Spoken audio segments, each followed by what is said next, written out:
Манастирот Добра вода кај Оризари на 8 јануари, вториот ден на Божик, организира празничен ручек за верниците и за донаторите во знак на благодарност за успешно поминатата година.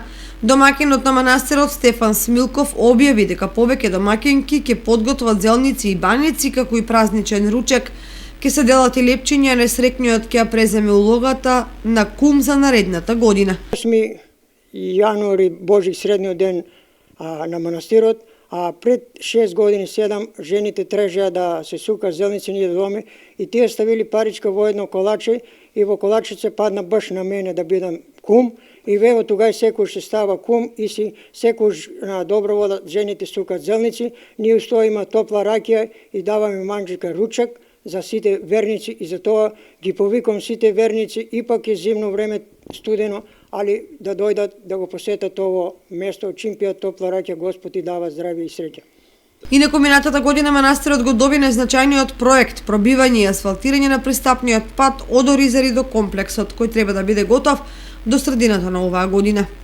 Види, ние на минатата 2019 година го тикнуме работа на Добра вода, направивме една стрешница, еве сега почнуваме да го правиме асфалтот, мислиме пазарен се преку општина Кочани, од Бетон Скопје. Ево дојдоа машините више дека патот ќе се почне. Асфалтирање на патот на Добра вода до манастирот ќе значи дека многу верници ќе дојдат и на се не само верници и туристи, дека манастирот ќе се развива многу добро и ќе ојде напред.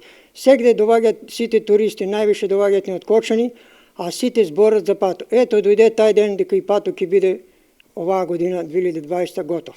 На иницијатива на владиката Иларион, црковниот одбор презема активности за уредување на околината на манастирскиот комплекс, фасадно уредување на објектите и други функционални простории и површини.